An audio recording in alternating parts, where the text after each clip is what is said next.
Thank you. Hey, you're welcome. Got some promo shoots afterwards. Nice. Didn't feel like changing. I feel you. Who's up first? What's it like to be back, Jake?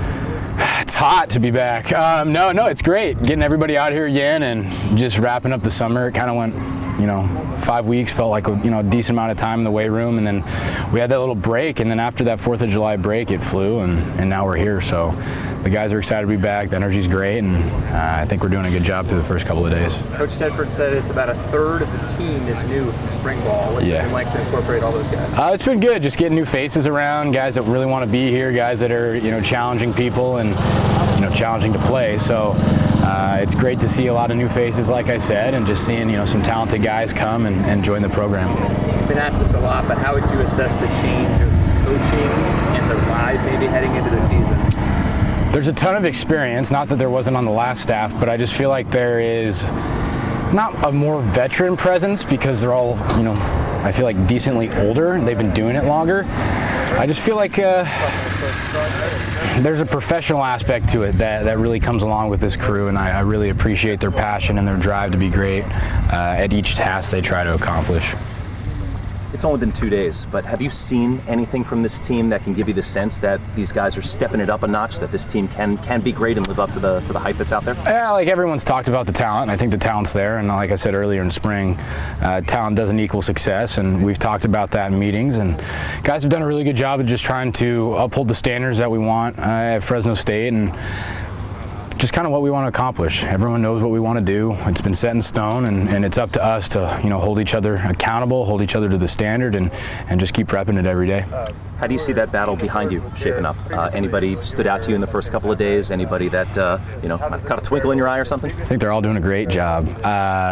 It's a close race. Those guys have been here for a couple years now, and they're going to continue to battle for it. And I'm going to continue to help them when they need help, and we'll see what happens. I'm rooting for all of them to do their best, and whoever it is whoever it is. You talked about standards. How would you articulate your personal standard that you're trying to hold yourself to? I just think I got to come here and be really consistent. That's the one thing that I think a lot of great quarterbacks do, a lot of great leaders do, is they bring a consistent passion to the room every day, and they hold their teammates to that same standard and passion. And I think if I come out here and don't feel it one day, I got to still hold myself to the same standard and push myself to the level I want to be at, and that's a really high level of being elite at this level, and then obviously going to the next level and doing whatever that is there. But I put a lot of work into this. It's my 6th year in college football, and all the work that I put in is going to pay off. I've worked hard for this moment, and it's finally here, and I'm just going to go have fun with it, man. Coming up, fall camp, all the work that's going to go in is behind the scenes, and then when we go play, we go play. Dealing with this Fresno heat is nothing new to you, but for the 35 new guys out here, what advice has been given to them, and how do you stay hydrated out here? Well, when DeBoer was here, we practiced at 8 o'clock in the morning. We get started about 10:30 here, so when we get rolling at stretch and into team, it's about 11:30, and then we're rolling into about 12:30, 1 o'clock. So it's probably one of the hottest parts of the day, and I haven't really experienced that myself, so there's a little getting used to. I lost about 4 or 5 pounds after practice, just from the beginning to the end, and it gets you a little bit, I'm not gonna lie. People coming in here, there's a reason why they're not ready to play here, because this heat's different, and if you haven't experienced it, you haven't lived in it, and you haven't battled through it, plays games with you. You guys started looking at Cal Poly yet, or you're still going to wait for a couple? I've watched tape on our first 4 or 5 opponents just to get a head start, an idea of what they're going to try to do to me, and it's the rest of our offense. So just getting an idea schematically of what SC does, what Oregon State does. Cal Poly has a new D coordinator, so we're trying to go back and look at some of the stuff that he's doing, we're going to do, and then Boise's Boise, UConn's UConn, and they got a whole new staff over there as well. So just trying to play ahead and just get ahead where I can.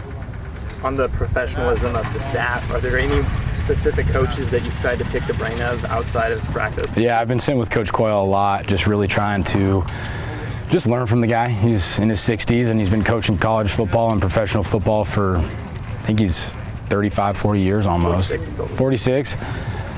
It's a lot. That's double my age. So just trying to sit in there and let him explain to me what they're trying to do, what they're trying to accomplish, different shifts, different motions, dead Ted sets, how they're playing it, what their keys are. So I've just really been trying to understand more and have a, more of a just an idea and a grasp of what I'm going to get pre-snap, so then I can, limit my looks and just try to help myself process the information. You talked to Paul about hard work. What were some of the goals you set for yourself this summer to elevate your game to another level? You could talk about turnovers. I think there was a couple games last year. Obviously, they were both losses that I turned the ball over too many times. And if you don't turn the ball over, you obviously win a lot more games. And I thought those 2 games I could have done a better job of not turning the ball over. And I set a lot of team goals out. I think if the team goals get accomplished, the personal will follow. And my job is just to be the best pro I can be every day. That's treatment, diet, film, helping teammates, being a good friend, being a good brother, just things like that. And the older I've gotten, the better I feel like I've developed those traits, and I'm going to continue to do that through fall camp. Do you enter fall camp in the best shape of your life? Yeah, I'm 23 pounds heavier from when I first got here. I was 185 pounds my first year starting in 2020. Now I'm about 205-ish. I got about to 208 was my top, and now I'm consistently over 203. So I feel really good right now. I feel good at this weight. I feel strong, and I feel like I'm going to be able to absorb the hits a lot better from last year to this year.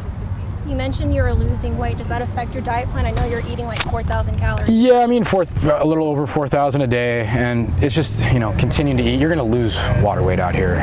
You go from 205 to 201, and then you go drink, your normal amount of water, and you're back to 205 again. So just continuing to stay on top of my hydration, on top of my diet, and just being the best I can be at all that.